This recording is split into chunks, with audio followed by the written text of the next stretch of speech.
Hello student, my name is Chetan Sharma और आज हम फिर से जो सेट थ्योरी है उसके बारे में पढ़ेंगे।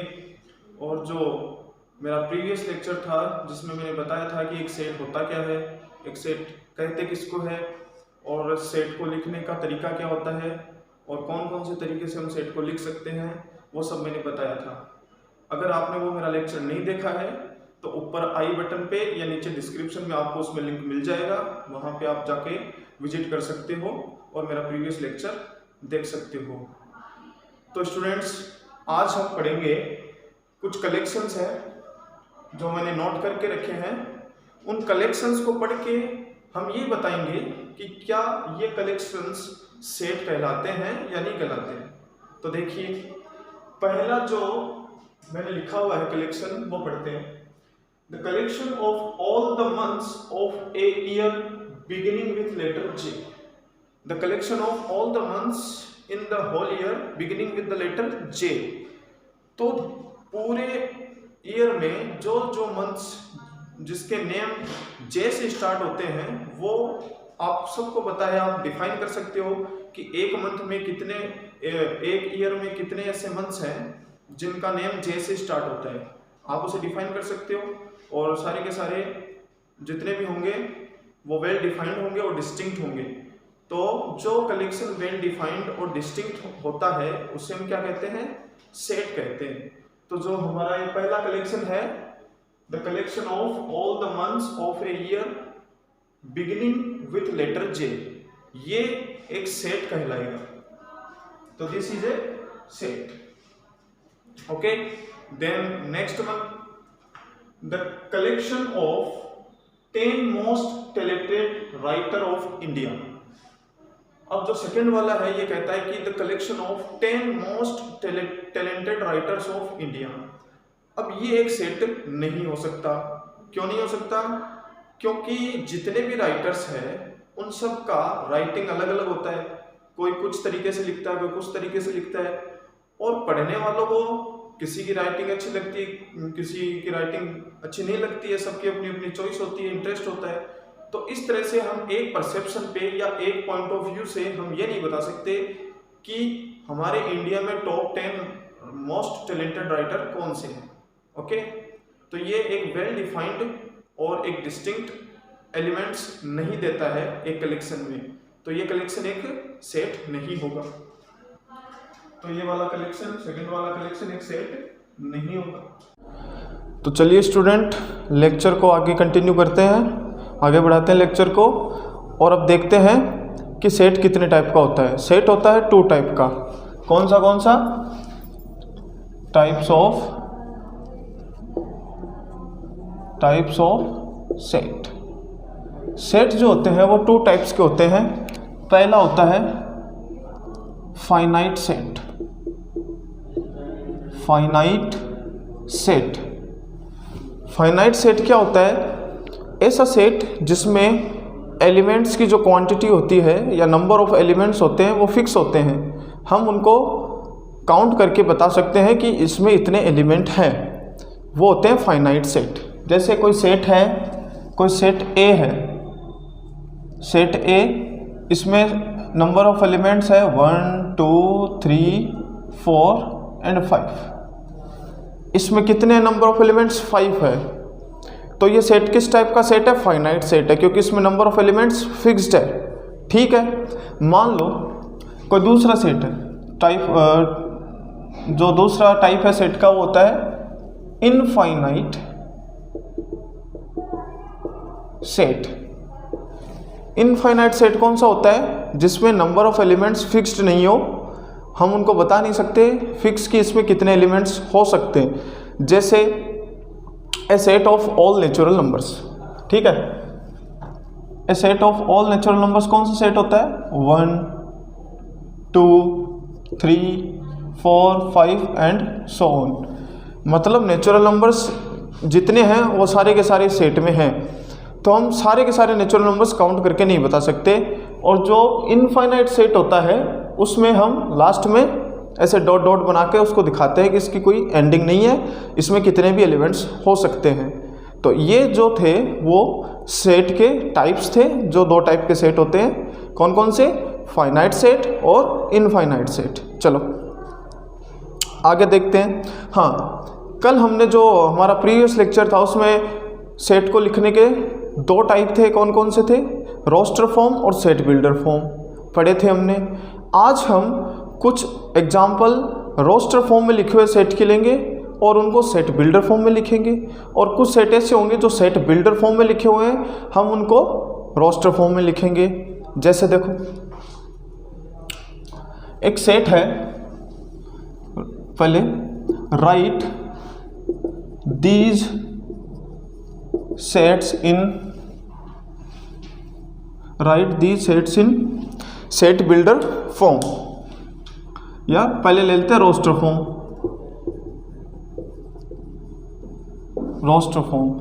अब हम कुछ एग्जाम्पल ऐसे लेंगे जो सेट बिल्डर फॉर्म में लिखे हुए होंगे, हम उनको डिकोड करके रोस्टर फॉर्म में लिखेंगे। तो देखो पहला एग्जाम्पल ले लेते हैं। ये पहला एक कोई सेट है ए, उसको सेट बिल्डर फॉर्म में लिखा हुआ है। तो कैसे लिखते हैं, मैंने बताया था कैसे लिखा हुआ होता है सेट बिल्डर फॉर्म में। x is such that x is an integer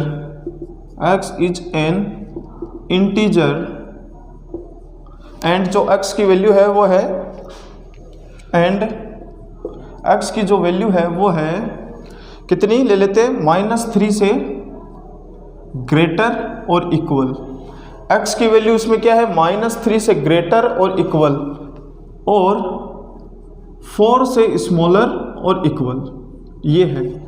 अब ये किस फॉर्म में लिखा हुआ सेट है? ये लिखा हुआ है सेट बिल्डर फॉर्म में, और हम इसको डिकोड करके इसकी रोस्टर फॉर्म बनाएंगे इस सेट की। तो कैसे बनाएंगे? अब इस सेट को हम रोस्टर फॉर्म में लिखते हैं। x क्या होता है? किसी सेट का एलिमेंट होता है, ठीक है। अब उस एलिमेंट को आगे डिफाइन किया गया है कि वो एलिमेंट क्या है। तो वो एलिमेंट है एक इंटीजर। क्या है वो एलिमेंट? एक इंटीजर है। एंड जो इंटीजर है उसकी वैल्यू कहाँ से कहाँ तक है वो भी लिखी हुई है, -3 से लेकर, ये देखो -3 से लेकर, जो इक्वल का सिंबल है यहाँ है नीचे, तो इसका मतलब है कि -3 भी x की वैल्यू है, और -3 से ग्रेटर है, ये ग्रेटर का सिंबल भी बना हुआ है, ठीक है। -3 से इक्वल है और ग्रेटर है, और कहाँ तक है?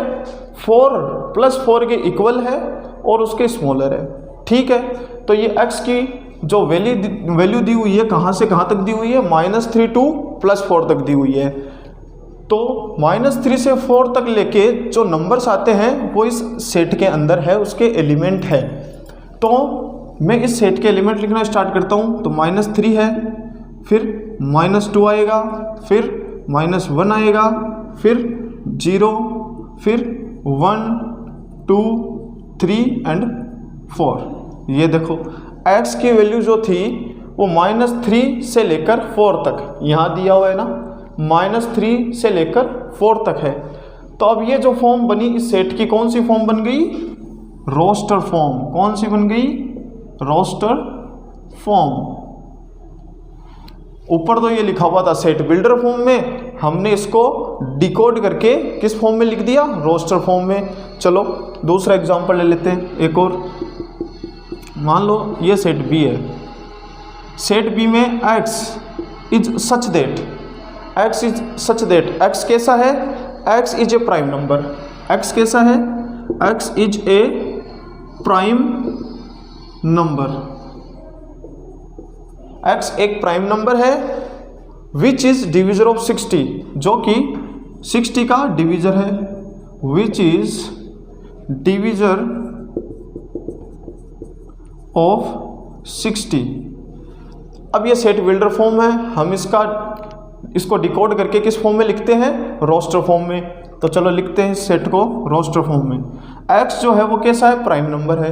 तो पहले इसको पढ़ के हम क्लियर हो जाएंगे कि x जो है इस सेट का जो एलिमेंट है वो कैसा नंबर है? प्राइम नंबर है।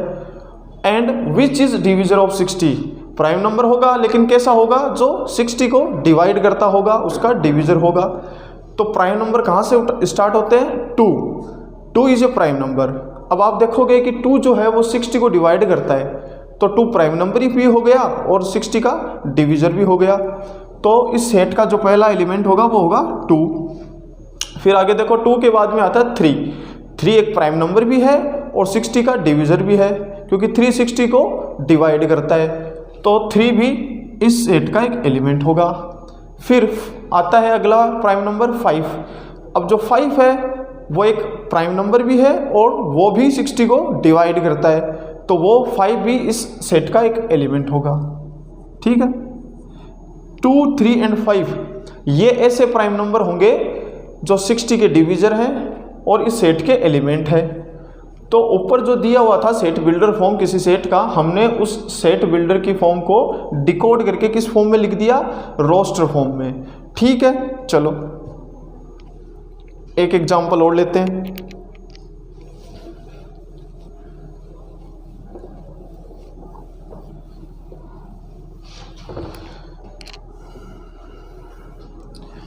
मान लो कोई सेट है C, सेट बिल्डर फॉर्म में लिखा हुआ है X is such that X is a the set of all letters, या यूं लिखे इसको, द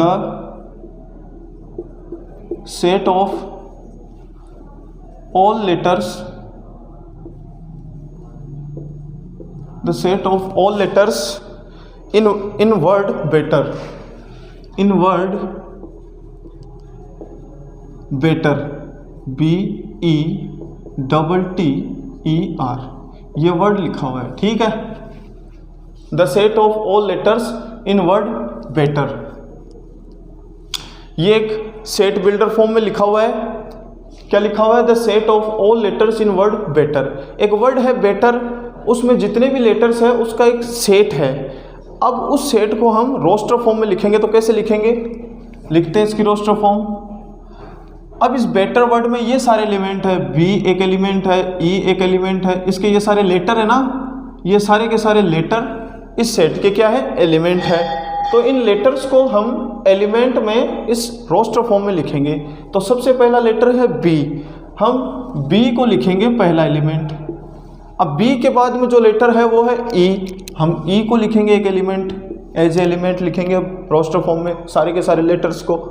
फिर इसके बाद में आता है टी, तो टी भी इसका एक एलिमेंट हो गया। अब इस टी के बाद में आता है फिर से टी। अब एक आपको ध्यान रखने वाली बात यह है कि जब भी आप एलिमेंट्स को रोस्टर फॉर्म में लिखते हो तो कभी भी कोई भी एलिमेंट रिपीट नहीं होगा। जैसे टी था, अब टी इसका एक एलिमेंट हो गया, लेकिन फिर से इसमें एक लेटर टी है। अब हम इसको दोबारा इस रोस्टर फॉर्म में नहीं लिखेंगे। कोई भी अगर लेटर हो या कोई भी एलिमेंट हो वो रिपीट होता है तो हम उसका रिपीटेशन रोस्टर फॉर्म में नहीं करेंगे, हम उस लेटर को सिर्फ वन टाइम लिखेंगे, वो काफ़ी है। रिपीट नहीं होता है रोस्टर फॉर्म में कोई भी एलिमेंट। तो हम इस टी को लिख दिया, तो इस टी को अब छोड़ देंगे। फिर आता है ई। अब आप देखोगे कि ई को हम पहले ही लिख चुके हैं, अब उसका रिपीटेशन नहीं करेंगे, हम उसको अब दोबारा नहीं लिखेंगे। उसके बाद आता है आर। आर का अभी तक रिपीटेशन नहीं हुआ है, इसलिए आर को हम इसका एज ए एलिमेंट इस सेट का लिखेंगे। तो ये लो हो गया। जो ये वर्ड था बेटर, इसमें जितने भी लेटर्स थे हमने उसका एक सेट बना दिया, और किस फॉर्म में बना दिया, रोस्टर फॉर्म में बना दिया। तो ये देखो बन गया, इसका हो गया। अब आप अपनी एनसीईआरटी बुक से जितने भी आपको एग्जाम्पल्स और क्वेश्चंस मिलते हैं सेट बिल्डर फॉर्म में लिखे हुए हैं, और उनको रोस्टर फॉर्म में लिखोगे और प्रैक्टिस करके देखोगे। ठीक है, चलिए आगे देखते हैं।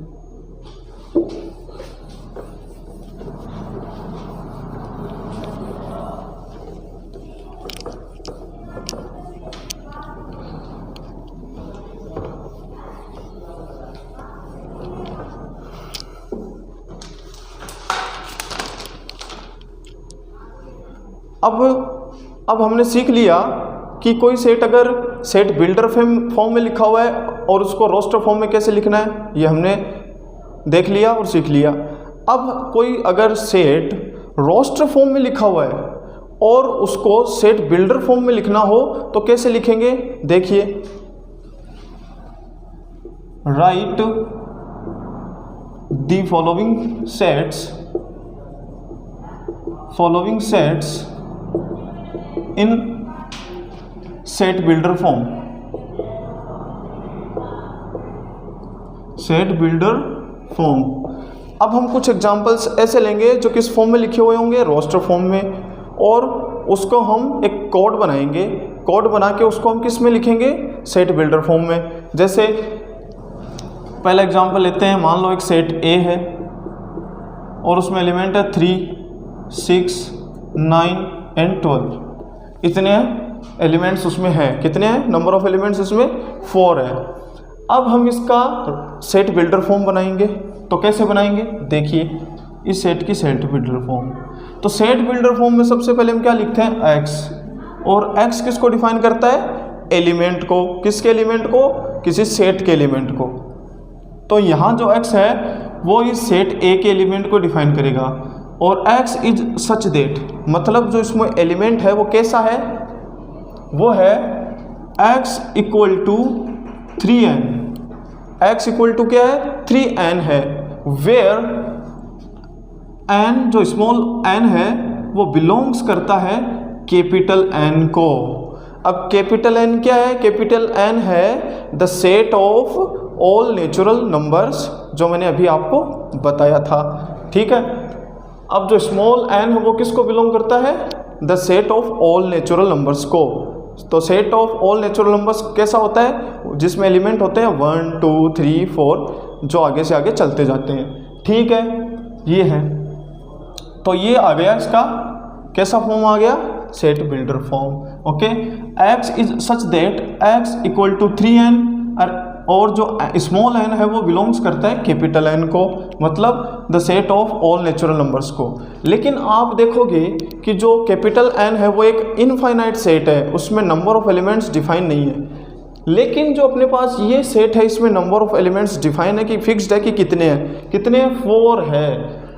तो जो n की वैल्यू होगी, जो n की वैल्यू होगी वो 1 से लेकर ये जो इक्वल्स का सिंबल होता है, मतलब इसका मतलब होता है कि इसमें 1 भी इंक्लूड है। ठीक है। और ग्रेटर है कहाँ तक है, मतलब कहाँ तक इसकी वैल्यू, 4 तक, क्योंकि नंबर ऑफ एलिमेंट्स इसमें 4 है, तो ये आ गई 4। इसका मतलब ये है कि जब आप 3n, x equal to 3n में 1 रखोगे तो आपको 3 मिलेगा। फिर 1 के बाद में आता है नेचुरल नंबर 2, तो जब आप 3n में n की जगह है 2 लिखोगे तो आपको 6 मिलेगा। 3 इंटू 2 6। फिर 2 के बाद में आता है 3, तो जब आप इस स्मॉल n की जगह है 3 रखोगे तो 3 3 जा 9 मिलेगा।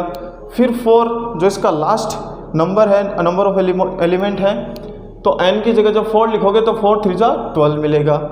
तो जो दिया हुआ सेट था, सेट वो रोस्टर फॉर्म में था, हमने उसका एक कोड बना दिया और उसको एक सेट बिल्डर फॉर्म में लिख दिया।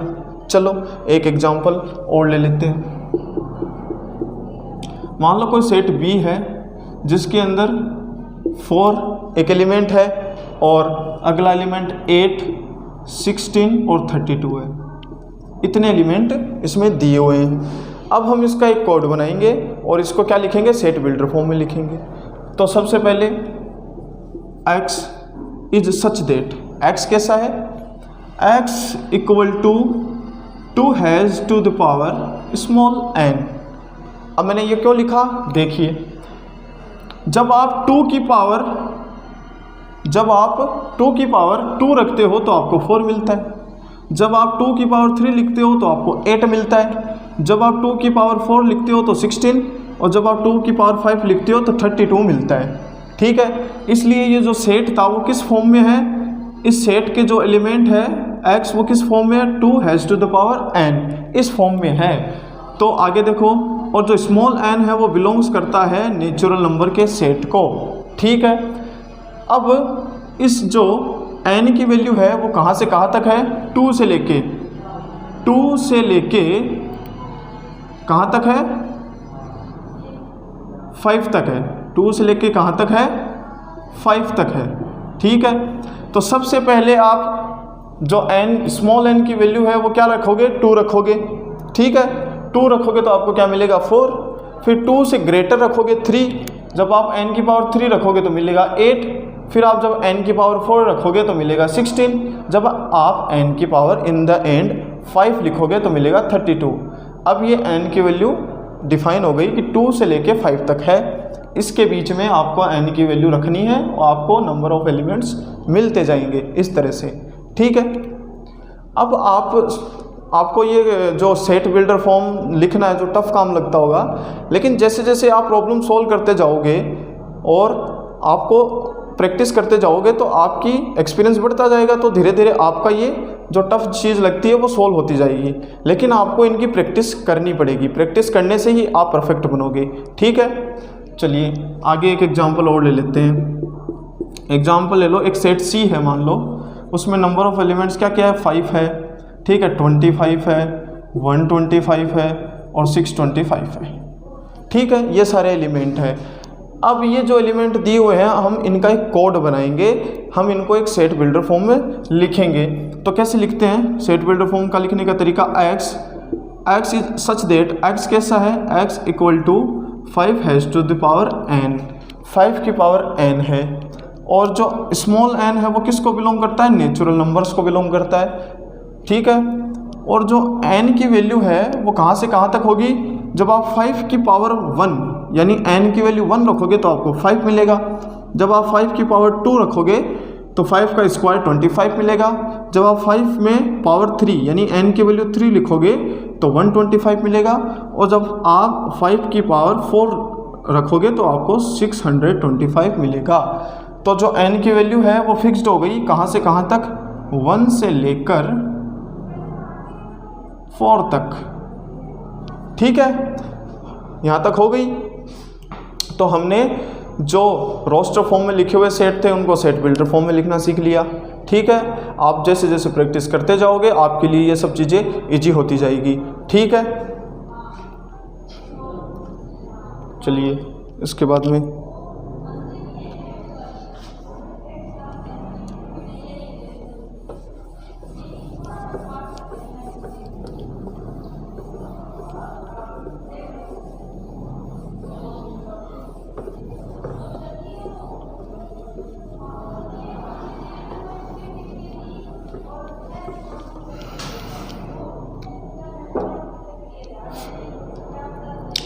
अब एक क्वेश्चन है उसको हम सॉल्व करते हैं।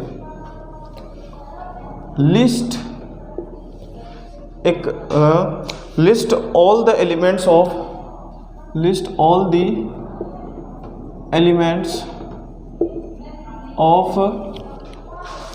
द फॉलोइंग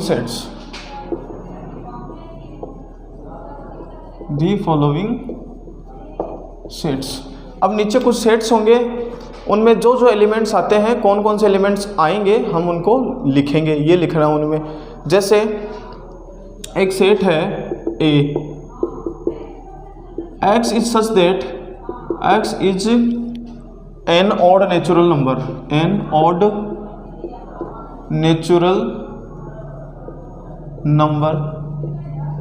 ठीक है। x क्या है, कैसा है x is an odd natural number, ठीक है। अब ऑड नेचुरल नंबर कौन कौन से होते हैं, 1 एक ऑड नेचुरल नंबर है, फिर 3 एक ऑड नेचुरल नंबर है, फिर 5 एक ऑड नेचुरल नंबर है, ऐसे आगे से आगे चलते जाएंगे। तो इसमें जो एलिमेंट्स आएंगे उनकी क्या लिस्ट बनेगी, 1 3 5 7 9 11 एंड सो ऑन। जितने भी नेचुरल नंबर्स हैं उनमें जो जो ऑड नंबर्स हैं वो सारे इस सेट में आएंगे, ठीक है। चलो एक एग्जांपल और ले लेते हैं। हाँ, तो हम इस सेट को, इसके जो एलिमेंट्स है उसके लिस्ट बना रहे थे। उसमें देखिए जो इसका एलिमेंट है x, वो x की जो एलिमेंट्स है वो कहाँ से कहाँ तक है, -1/2 से लेके 9/2, ठीक है। इस x की वैल्यू इन दो नंबर्स के बीच में है। तो -1/2 से जो जस्ट ग्रेटर नंबर हो सकता है वो क्या होगा, वो होगा 0, ओके, ठीक है। 0 के बाद में क्या आ सकता है, उससे ग्रेटर 1 आ सकता है, तो 1 लिख सकते हो, ठीक है। अब 1 से ग्रेटर 2 आ सकता है, और आप इसको देख सकते हो कि जो -1/2 है, जब इसको आप डिवाइड करोगे तो इसकी वैल्यू 0.5 आ जाएगी, और जब 9/2 को डिवाइड करोगे तो इसकी वैल्यू 4.5 आ जाएगी। ठीक है, तो इस तरह से इसको डिवाइड करके भी आप समझ सकते हो अगर आपको ये फ्रैक्शन नंबर समझ में नहीं आ रहे। ठीक है, तो 2 से जो ग्रेटर हो सकता है जस्ट वो 3 से ग्रेटर 4। ठीक है, और लेकिन 4.5 नहीं होना चाहिए क्योंकि इससे स्मॉलर है, इसके इक्वल नहीं है। यहाँ पे ये बार नहीं लगी हुई है। जब बार लगी हुई होती है इसका मतलब ये होता है कि ये वाला नंबर भी इंक्लूडेड है उसके अंदर, लेकिन यहाँ पे ये बार नहीं लगी हुई है, इसलिए ये वाला नंबर इंक्लूड नहीं है, इससे स्मॉलर नंबर आ सकता है। तो 4.5 से जस्ट स्मॉलर 4 हो सकता है। ठीक है, तो इसके लिस्ट ऑफ जितने भी एलिमेंट्स है उसकी इस सेट की ये आ गई 0 1 2 3 4। ठीक है, चलो अगला थर्ड, मान लो एक सेट है C। ठीक है, सेट है C और X is such that X is a month of a year, X is a month of a year not having 31 days, year not having 31 days। तो इस सेट में कौन कौन से एलिमेंट आएंगे? वो एलिमेंट आएंगे, ऐसे मंथ आएंगे जिसके अंदर 31 डेज नहीं होते। तो ऐसे मंथ जो 30 डेज के होते हैं वो सारे के सारे इस सेट के एलिमेंट होंगे। जैसे फर्स्ट मंथ पहले आता है जनवरी, जनवरी में 31 डेज होते हैं, तो वो इसमें जनवरी इसका एलिमेंट नहीं होगा क्योंकि ऐसे एलिमेंट होने चाहिए जिसमें 31 डेज नहीं है। जनवरी के बाद में आता है फरवरी, तो फरवरी जो है वो इस सेट का एलिमेंट होगा। तो मैं फरवरी को F लिख देता हूँ। ठीक है, या पूरा ही लिख देता हूँ। चलो फरवरी के बाद में आता है मार्च। अब मार्च में 31 डेज होते हैं। ठीक है, मार्च के बाद में आता है अप्रैल, अप्रैल में 30 डेज होते हैं, तो अप्रैल आ गया। अप्रैल के बाद में मई में 31 डेज का होता है, वो 31 डेज होते हैं उसके अंदर, तो वो इस लिस्ट में नहीं आएगा। जून आएगा। ठीक है, जून में आते हैं 30 डेज एंड सो ऑन, जितने भी बच गए आप इसके अंदर वो लिखोगे जिस मंथ में 30 डेज होते हैं। ठीक है, चलिए अब ये सारे के सारे एग्जाम्पल्स हो गए। तो हमने ये सब कुछ पढ़ लिया है कि सेट क्या होता है, किस टाइप के होते हैं, किस टाइप में लिखे जाते हैं, दोनों टाइप को लिखने के जो वे हैं वो भी हमने पढ़ लिए। सेट बिल्डर को रोस्टर फॉर्म में लिखना सीख लिया, रोस्टर फॉर्म को सेट बिल्डर फॉर्म में लिखना सीख लिया। अब इन सारे इंट्रोडक्शन और एग्जाम्पल्स के थ्रू आप दोनों ये वाला लेक्चर और इसके प्रीवियस का जो लेक्चर है उसका लिंक डिस्क्रिप्शन में और जो ऊपर आई बटन है उसके अंदर है, तो आप वहाँ जाके विजिट कर सकते हो प्रीवियस लेक्चर को। तो इन दोनों लेक्चर के थ्रू आप NCERT की जो एक्सरसाइज 1.1 है वो कंप्लीट कर सकते हो। और जब आप 1.1 को सोल्व करते हो, अगर आपको कहीं डाउट आता है तो आप नीचे कमेंट सेक्शन में लिख सकते हो। जो मेरा नेक्स्ट लेक्चर होगा मैं उसके अंदर आपके डाउट्स क्लियर कर दूंगा। ठीक है, तब तक के लिए take care and good bye.